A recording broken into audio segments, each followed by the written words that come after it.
Edwin Frondozo on the Business Leadership Podcast every week for a unique program featuring insights and actionable items from the world's most successful business leaders. Hear firsthand the exclusive interviews and personal journeys on how today's transformational leaders made it to the top. It is my pleasure to introduce today's guest, Victoria Lennox. Victoria is the co-founder and CEO of Startup Canada, the national rallying community supporting and giving a voice to Canada's 2.3 million entrepreneurs. Victoria is recognized by the United Nations Development Programme and the European Union as one of the foremost experts in entrepreneurship education, ecosystem and program architecture, governance, development and implementation, and in fueling entrepreneurship movements and awareness campaigns. Welcome to the show, Victoria. Thanks for having me, Edwin. Well, thank you so much for taking the time. And I'm really excited just to have you because for those out there, not only do I see Victoria as a leader, but she's also a very good friend and a colleague of mine. So why don't we just start off there, Victoria? Why don't we start off, who are you? Who is Victoria? What are you up to? And perhaps some of the journey of becoming a national and perhaps a global leader in entrepreneurship. Well, I won't go into a monologue for the benefit of your listeners, Edwin, but at a high level, hi, my name's Victoria Lennox. I'm the co-founder and CEO of Startup Canada. As Edwin mentioned, we work with entrepreneurs across the country, and our goal is to make Canada the best country in the world to start and grow a business. I am a social entrepreneur, and Startup Canada is my fourth or fifth social venture. I've had previously another big social venture called NACU in the UK, the National Association of College and University Entrepreneurs. And that organization is now 7 years old. It's fully government funded, that entity, and it supports more than 85,000 students a year across the United Kingdom to build entrepreneurial skills while in school. So Startup Canada has been an amazing venture for me, and it's been a privilege to work with people like you, Edwin, entrepreneurs who are killing it across Canada. And why I love Startup Canada so much in the venture I'm on is that as a social entrepreneur, even though we're a nonprofit, the Startup Canada business model is very entrepreneurial. We don't get any operating funding, and we don't seek government funding so that we could provide policy and advocacy support to government to advance the conditions for startup success. So it's a very entrepreneurial business model. So we're 5 years old now. We've beaten the odds. But what I love about it is the people I get to work with every day and the impact that I think that we're making, not only in Canada, but globally. That's amazing, Victoria. And I do see the impact of Startup Canada all the way to the grassroots and people talking. I do take part on some of the programs that are there, a Twitter chat. It's a fairly popular one, so it's pretty great. But yeah. One thing that interested me, Victoria, and perhaps you could share it real quickly, is you're been focused with entrepreneurs for at least 7 years from your first social enterprise. Maybe if you could share with everyone how you started focusing on entrepreneurship, because I don't believe that was your first goal coming into a career. No, it wasn't at all. So like most Canadians, at least one of our family members tend to be newcomers to Canada. So my parents graduated from high school, and my dad was from Portugal and was a newcomer, and education was always a big priority for my family. So I was always just wanting to be of service, to make an impact, to leave a mark like many millennials. And education was seen as the conduit within which I could, create a better life for myself, given what my parents sacrificed. And that's the story of most Canadians. So I came to the University of Ottawa because it was the closest university to Parliament Hill, and I did my undergrad at Ottawa U with politics and political science. I had only ever been exposed to policy and politics as a means of changing the world. I didn't know about entrepreneurship. And so I decided to go to the closest university to Parliament Hill. And it was a great experience. I got to work for MPs. I worked for think tanks. I worked for government. I worked for private sector consulting firms. But none of it really fit for me. And then I thought, well, maybe I want to work in an emerging market or in the development sector. So I worked in a microfinance and entrepreneurship program. I didn't know what it was. To me, I was working at a nonprofit in Ghana. It was awesome, but I didn't make the connection with entrepreneurship at that time. Tried a summer with a really cool student program called ISEC in Beijing to see if I actually wanted to establish roots in Beijing, and I still didn't feel like I wanted to work in that context. So I went back to school, being education driven and having those core values embedded in me. And I had the opportunity under a Commonwealth scholarship to go to Oxford for global governance and diplomacy. And it was a great program, but really what brought me to entrepreneurship was just showing up one day at a freshers fair where you see all of the student clubs. And there was the photography club and the dance club and the rowing club, etc. But then there was this club called Oxford Entrepreneurs. And they were marketing the club with pictures of people like Nelson Mandela, Muhammad Yunus. And I'm like, that's the type of impact I want to leave. These are the type of people I want to hang out with. And I really found my tribe. So I attended my first Oxford Entrepreneur event a few months into my master's. And it was like love at first sight. There was a keynote speaker. His name was Levi Roots. He was this big Rasta man who came in with this guitar, and he had previously pitched on the BBC's Dragon's Den. And he had this amazing salsa, like, the salsa that you dip into chips. Yum, salsa. Yep.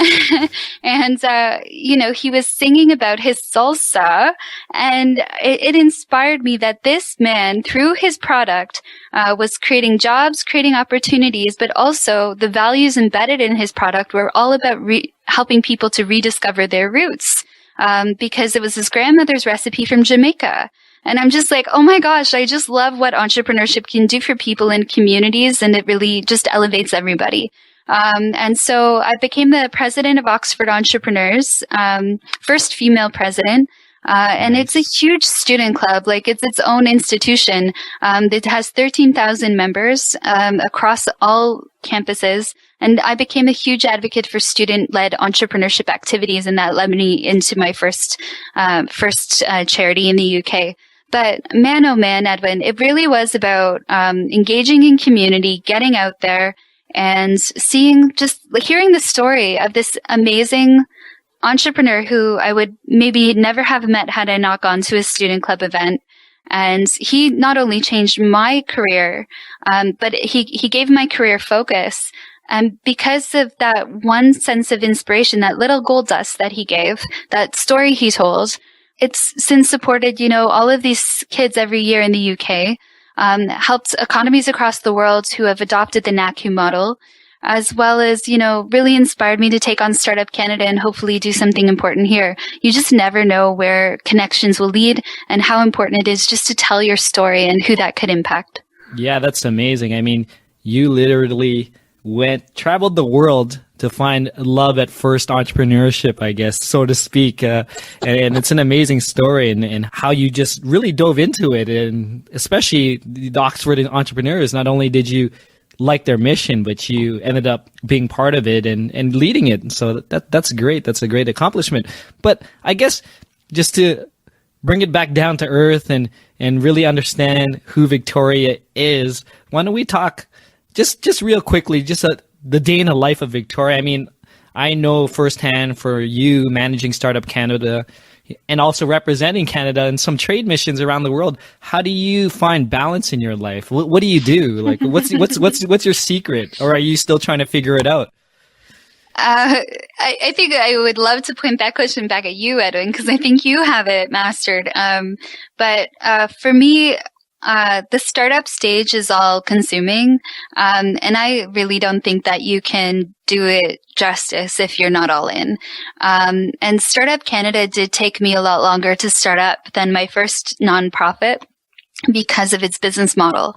My first nonprofit, Edwin, was fully government funded. So that was my business model, right? So I was able to focus on execution and delivering impact and building at the model. With Startup Canada, there's also that very entrepreneurial component, finding customers, value propositions, return on investment, etc. and everything that goes into that. So it really, Startup Canada has taken me twice as long as I thought it would. But I think the methodology has created authenticity and has helped us to serve Canada better. A day in a life for me has improved for sure. Now that Startup Canada has been running for 2 years with staff, previously it was fully volunteer run, as you know. But now that we've had staff for 2 years, there's people who are taking on roles. So I do have a bit more work-life balance, and I can put time in towards growing the organization. And that is global. Canada is such a small market. And so for me, I've always had this global appetite, this global propensity. And so I see Startup Canada doing more and more global. I do take time every night for yoga. At 9:00, I'm at the yoga studio. That's really important to me. And just more self-care with nutrition and things like that. Like many entrepreneurs, it's hard to get in all of the sleep that you need. But I think valuing yourself just as much as you value your enterprise is really important, because ultimately the success of your enterprise is a true reflection of who you are as a founder and as an entrepreneur. Your team matters greatly, but your team gets their signals from you and your priorities and values. So I think the values I've adopted, once we, refined our business model and, nailed our team, and we've been on track for 2 years now. I think it's all about health and wellness. It's all about, ambition and hustle. And for Canada, it's all about going global. That's awesome. Yeah. I mean, it's really great to hear that you're finding and you're scheduling in that time, right, to do the yoga. I know for myself, I try to schedule in my running time or my morning ritual. I mean, it's been definitely a challenge for me because of having a young child at home. Yeah. But it's up to us. One thing you were mentioning in terms of the reflection in your organization, it's up to us as the organizational leader to really have those values and stick to it, because ultimately your organization, your team members will take that upon them. And if your people are healthy and happy and well balanced, it will definitely come back. So I really love that you're putting a lot of focus, and the organization is growing, so that will allow you to do that. Because I know for Startup Canada, not only were doing the hustle, the grind, there were so many pivots as well coming through to where you are today. So it's amazing to see that journey. So that's awesome stuff. So just moving on, I guess, because we're talking about Startup Canada, maybe you could tell us more about its mission, and from my standpoint, even more importantly, how the mission is connecting the entrepreneurial communities in Canada, and also how it's empowering entrepreneurs to rise and become community leaders. So what do you see from your viewpoint as success? And what else needs to be done? I mean, on the community level, or even as on the Startup Canada level from the national core. Yeah, I mean, it's definitely Startup Canada's vision hasn't yet been fully realized. The vision, Edwin, is that Startup Canada be the household name for entrepreneurship, just like the United Way for our nonprofit sector, where when, Jade is at the table speaking one day, and when, children are around the table with their parents and they say, I have an idea, then their parents can say, awesome, let's get you onto Startup Canada and let's get you started. And so that it's part of our mainstream culture of entrepreneurship, and entrepreneurs are valued in our society, and that there's a real meaningful network of support for them that's going to help them all the way from startup to scaling to global feats. Because when entrepreneurs succeed, our communities and our economy thrives, and the world is better for the products and services that we create. So I think for Startup Canada's vision to be fully realized, it's kind of like boiling the ocean a little bit, Edwin, because we're trying to change culture. And what we're also trying to do is to align resources and interests. But the alignment of resources and interests of the accelerators, incubators, research parks, investors, etc., only transforms when the culture transforms. And so what Startup Canada's done in the strategy, and the strategy is killing it, it's all about startup communities. And startup communities are the infrastructure upon which we are going to build Canada into an innovation nation. Startup communities are the tracks of the railroad that we're building, connecting all of Canada's innovation infrastructure. And what's beautiful about startup communities is that they're entrepreneur-led and they're grassroots, and they don't take a penny of taxpayer dollars. It's all about Canadians working together to build the Canada that they want with an entrepreneurial spirit. And so I think it's a beautiful dream, and it's actualizing quite rapidly. So the startup community, Startup Canada has 34 startup communities as of today. We're really excited that Bow Valley in Alberta, as well as Nelson, BC, they were just approved as communities last week. We'll have 100 communities by the end of the year. Every startup community across Canada is entrepreneur-led. It's inclusive of anyone who wants to join. It's not cliquey or nichey. It's totally for anyone who wants to be part of it. Tech, mompreneur, Etsy designer. If you're an entrepreneur, we want you in the network. It's about continual events that constantly create opportunities for collisions like startup drinks, startup weekends, demo camps, these types of events that get the investors, the service providers, and the entrepreneurs constantly connecting. That's where businesses are created and new markets are found. And that have a long-term vision for our country and our communities. So 25 years out. So Startup Canada is all about building that long-term vision of creating an entrepreneurial nation from the ground up. And that's exactly what we've been doing. What it's really done for entrepreneurs, oftentimes entrepreneurs, they just go it alone. Most entrepreneurs don't interact with government or government resources outside of paying taxes. In our last census of our members, only 5% of our community leverages any government support outside of, interacting to pay their taxes. So more or less, if we're putting public funds into Canada's innovation infrastructure through incubators, accelerators, etc., we have to ask ourselves to what end? And where's this money going? I mean, it's hard to earn taxpayer dollars, and it's hard to pay corporate taxes. It's hard to be an entrepreneur, period. And so we want to make sure that the taxes we are paying are going towards building a more productive economy. And so what the community model has done is it's elevated the importance of entrepreneurs in our society, saying the entrepreneur is actually more important than the incubator. The incubator is very important in context, but it exists to support the success of the entrepreneur. And it just kind of aligns priorities. And what it does is it elevates some of the entrepreneurs in the community who might have a bit more political acuity and community acumen to actually rise up as leaders and kind of be the voice for their community and their constituency. So you can almost see the startup community leaders across Canada as little members of parliament for the startup community, for the new vision of Canada, of one that embraces entrepreneurship and innovation and sees a better way of doing things that's more sustainable and prosperous for everybody, aligned with Canadian values of strength and diversity and inclusivity.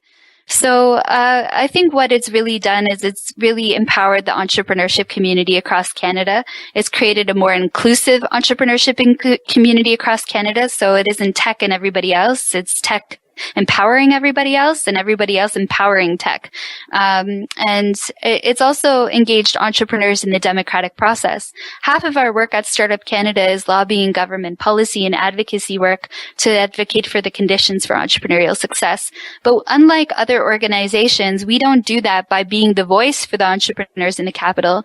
Our methodology, Edwin, is to actually engage the community leaders and the entrepreneurs in the democratic process. Whenever we're asked to testify, there's an entrepreneur community leader sitting right beside us. So we're not just a big lobby organization in government. In fact, we're lean and mean. We're getting things done on the ground while we put entrepreneurs at the table to share their situations so that we can create better policies for the future. So I really think, if I look at the grand scheme of things of where Startup Canada is in realizing its vision, we're 5 years into a 25-year vision. And so we're right on track. This year, we're scaling to 100 communities. That'll represent every constituency across Canada. And that'll be the foundation upon which we can foster the implementation of some important programming to help entrepreneurs to scale. So I hope that kind of illuminates a little bit, but it's all about people to people, and it's all about how these communities help entrepreneurs, and it's all about networks. So what I love about startup at the end of the day is not only are we advocating for a better environment quite aggressively, but we are actually building that environment ourselves. That's amazing. You really articulated the vision and the dream. I could see it as well. I could feel it as well. And it's great that there is a focus on building around the entrepreneur, because that's number one, like you said. That's what's the most important thing in building around it, and how it's growing along that. I like how you said that it's building the railroad tracks and really and really connecting the cities and the communities, because ultimately the railroad across Canada took a long time as well. and when it connected, it really made sense, and that culture of Canada became Canada, and we're all together. Yes. So I love the dream. I'm in it. You know that. 2 feet in. It's great. I guess what I'm curious about, you and I rarely see each other.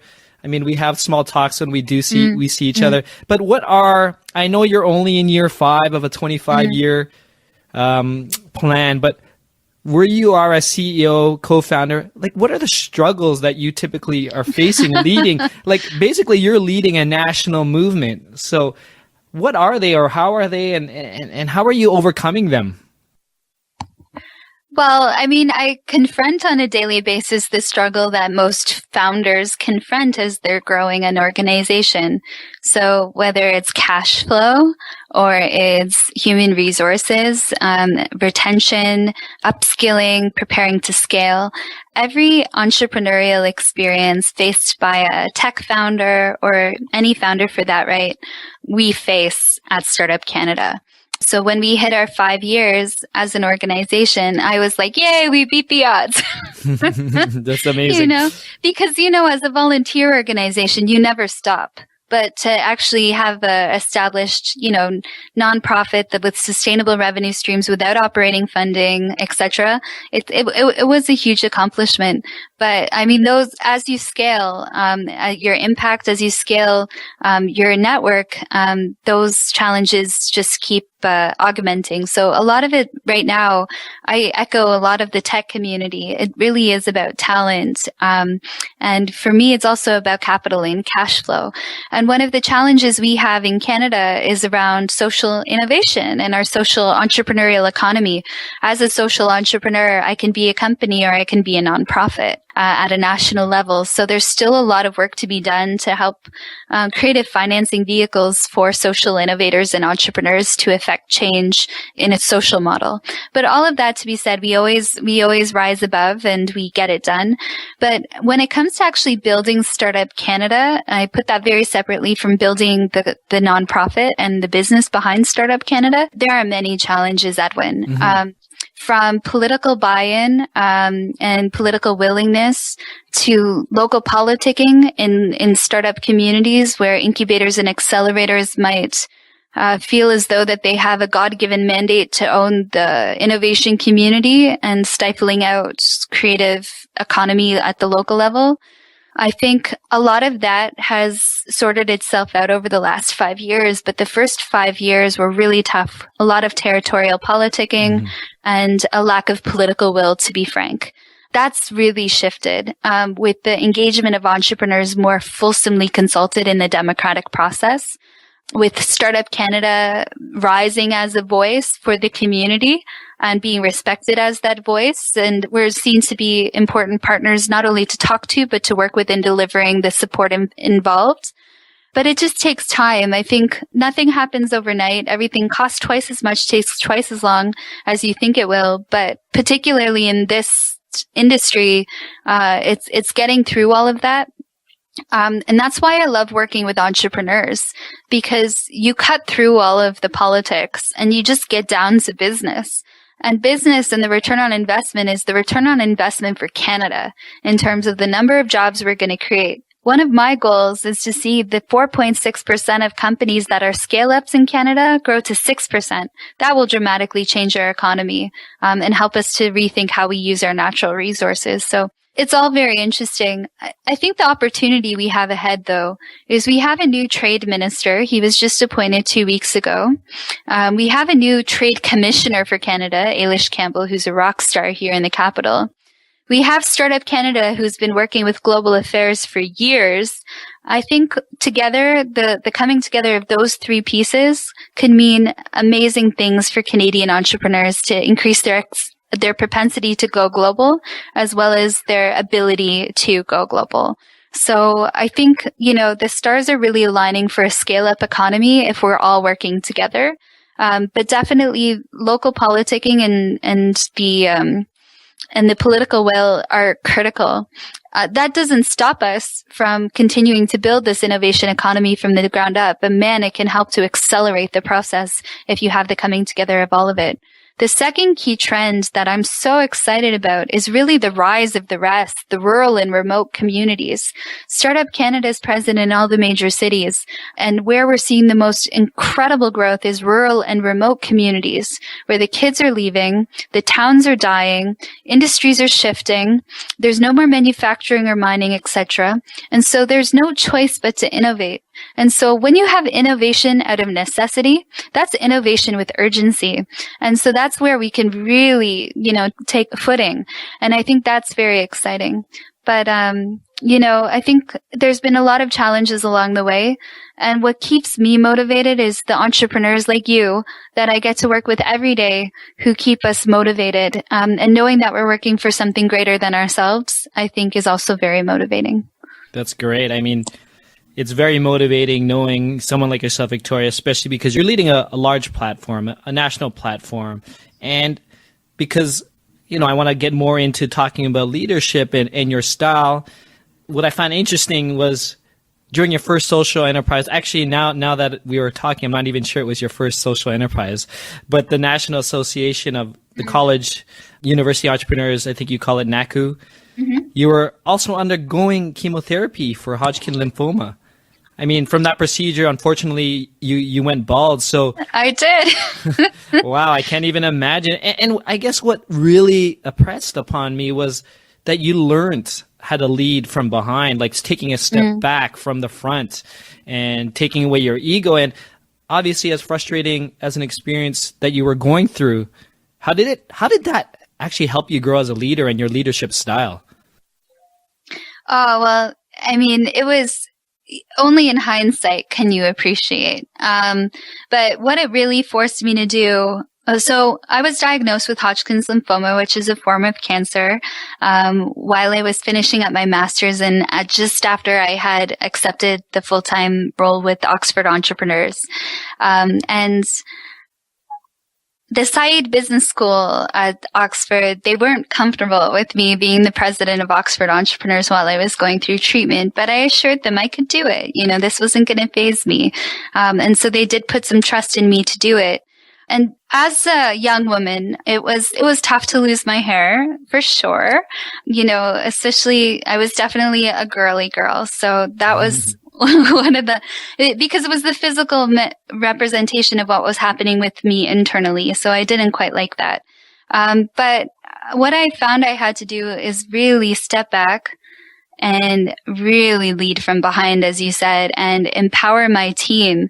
So a lot of working directly with each of the team members of Oxford Entrepreneurs in order to empower them to step up as leaders and entrepreneurs within the organization, to really help it to grow and to thrive. And I learned a lot about taking a step back. A lot of people, they knew my name, but they didn't know me because I was very, very much in the background. It was always my team in the forefront. And so I think that's also how I lead NACU and how I lead Startup Canada. I really try to put the community leaders in the forefront. Let the entrepreneurs shine as hosts and as the face of the organization, and let the users drive it. And so I learned so much about empowering teams, leading from behind, and just getting immense satisfaction and gratification from the growth of my team. And that hasn't changed since then. I really get a kick out of, my team excelling and thriving and growing. And I'm hugely invested into their future, whether within my organization or as they move on. I really care deeply for their success. So I think that's what it taught me the most. So yeah, I think there's always a silver lining with these experiences, Edwin. And I think they remind you and kind of nudge you into, they help to shape to who you are at the end of the day. And it's really been a formative thing in my leadership style. No, definitely. I mean, it takes something to get you to change on your outlook. And perhaps you always had that leadership style, I'm not sure, but ultimately when you're getting a physical change in your life, it definitely forces you to do things differently and take a look at life differently as well. And I know for people who are growing as a leader as well and having a leader to help them, I think it's super important that you do it that way, because I mean, there was a quote what I heard before, I'm not sure how it really goes, but you almost want to train people that they could leave and get better jobs, because ultimately you're helping them grow as a person as well, not only professionally, right? So that's awesome. I think you mentioned that you were the first president of the UK, the Oxford Entrepreneurs. So that's a huge accomplishment.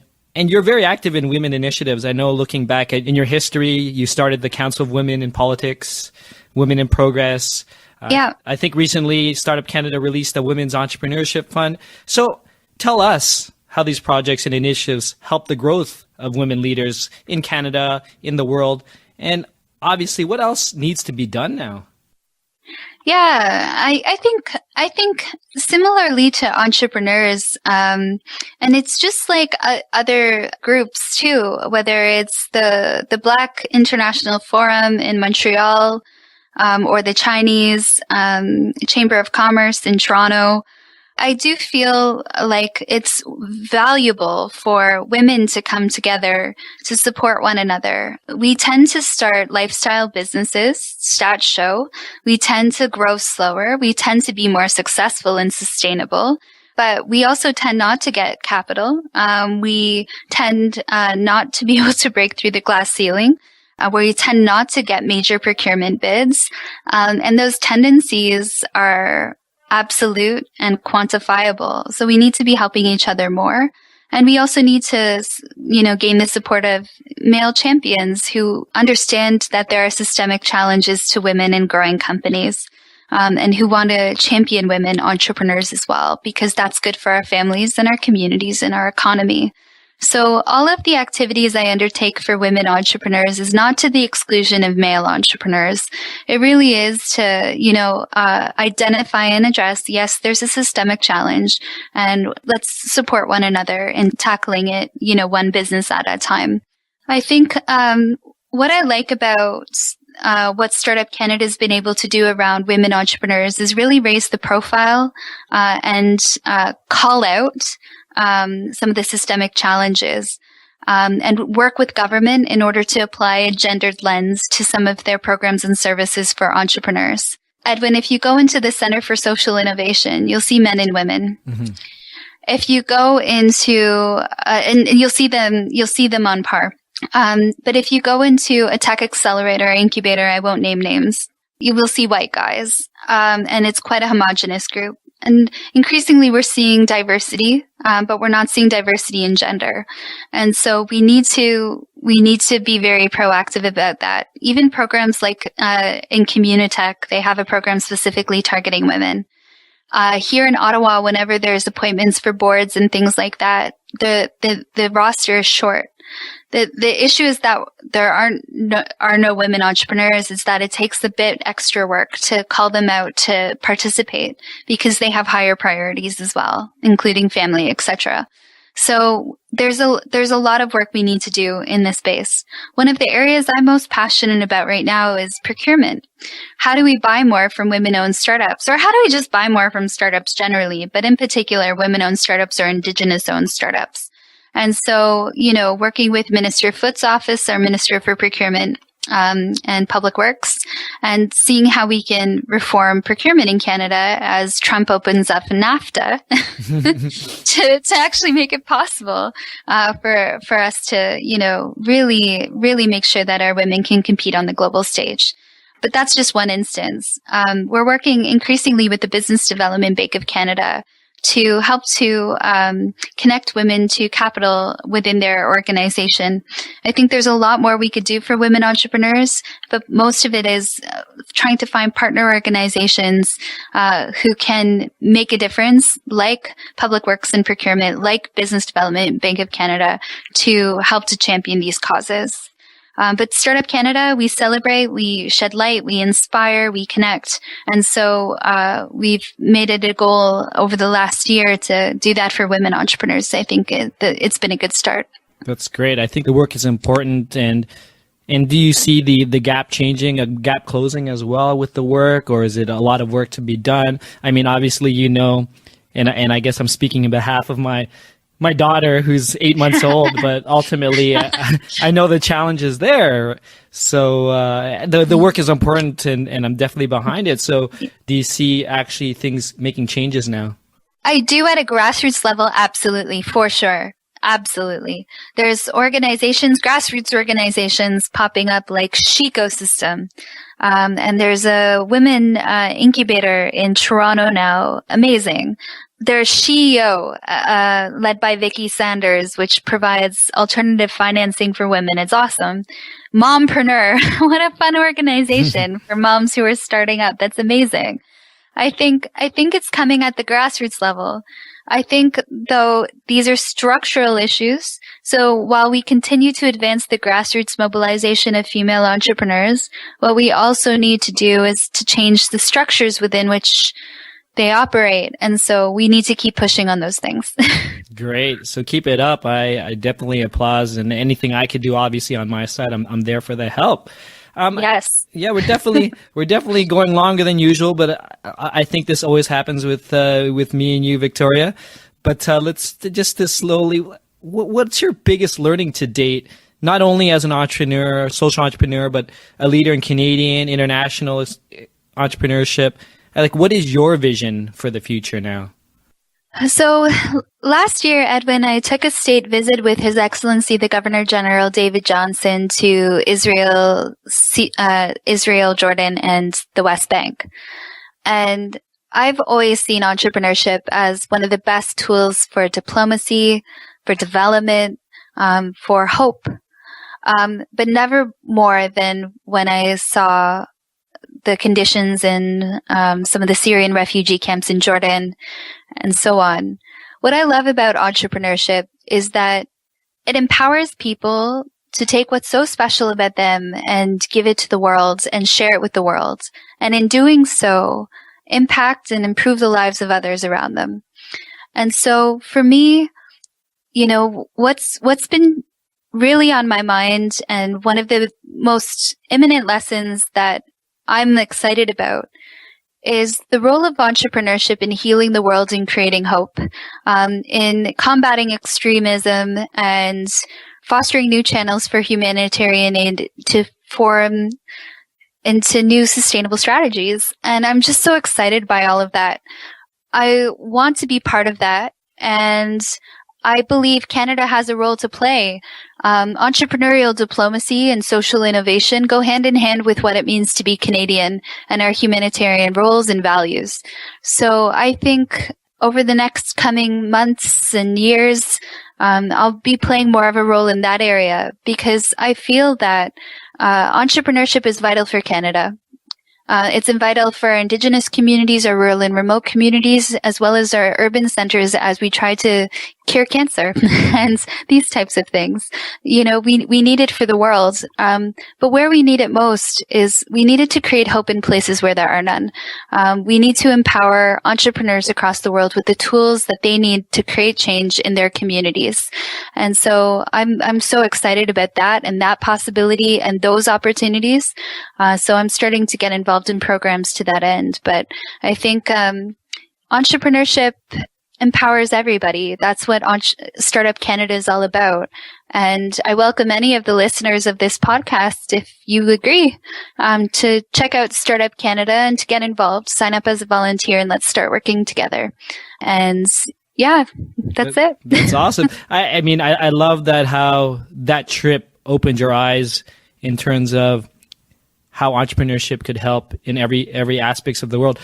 I mean, I wasn't going to ask this, but since you did bring it up, you did take part, maybe not yourself personally, but in a startup weekend, and I did. I was there personally. I was there and helped to launch another social enterprise called Hope Fund. Isn't this very specific to what you were just talking about? Yeah, well, so after I got back from the GG trip, I was doing some soul searching, and I'm just like, the world is so broken. How can I make a difference? Well, wait a second. I'm an entrepreneur. I can make a difference. And so I just went to a local startup weekend here in Ottawa, run at the University of Ottawa. And I haven't been to a startup weekend in over 10 years. I love startup weekends, but I know how, and I just went and I pitched an idea called the Hope Fund. And the Hope Fund was to be a peer lending platform for entrepreneurs in conflict zones, basically the Kiva for entrepreneurs in conflict zones. When you're starting up in a conflict zone, you have checkpoints, lack of mobility, imminent danger, like to your life, etc. So, and also we have all this humanitarian aid that isn't able to reach these people because of all of the sanctions and restrictions. So how do we get support to people so that they can help themselves? And so, with some kids over a weekend, we created the Hope Fund, and they're building it here in Ottawa, and I'm now an advisor and mentor and helping to support and incubate them at Startup Canada to help them to create a tool, a social platform for entrepreneurs in conflict zones to gain financing. So it's just one way of making a difference. And I think what I find, perseverance and resilience comes through an unfettering passion, an unrelenting passion. And so these types of issues just impassion me so deeply that you can get over the politicking in the local communities or the lack of political impetus at a moment in time in a political cycle because the issues matter so deeply. But I think entrepreneurship it's one of the things that will heal the world. Education and entrepreneurship. That's great. So it's called the Hope Fund. Thehopefund.org. Thehopefund.org. Take a look at that. Definitely a great initiative. And to close off, Victoria, what are your final thoughts, observations, or perhaps if you could provide any actionable recommendations that you can share to the social entrepreneur who's listening and looking to lead a change? Well, if I'm speaking to the social entrepreneur, number one, you cannot run on fumes. You need a business model. So that's my biggest piece of advice to social entrepreneurs is you will always be passionate about something, but you will burn out. So you need a business model to sustain your organization and to actualize your vision.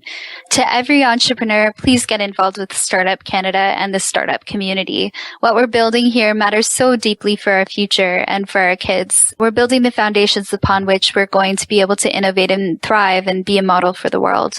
And just for everybody out there in the startup community, just thanks for listening. And if you feel like someone might benefit from hearing this podcast, definitely share it. Thanks a lot, Victoria. Thank you for your time, and we'll talk soon. Thank you, Edwin, for having me. A pleasure. Thank you for listening to today's episode of the Business Leadership Podcast. Really enjoyed today's episode with Victoria Lennox. So grateful for the opportunity to just learn from her leadership style, what she's doing up in Canada within the entrepreneurship community and throughout the world. It was really interesting for me to learn how she was able to lead from behind while she was going through those challenges and adversity at such a young career. So wish her all the luck and looking forward to seeing her grow as a leader as well. If you enjoyed today's episode of the Business Leadership Podcast, if you haven't done so, please subscribe on iTunes. Leave me a comment. Let me know how things are going and how I can improve this show. Until next time, Edwin Frondozo signing off.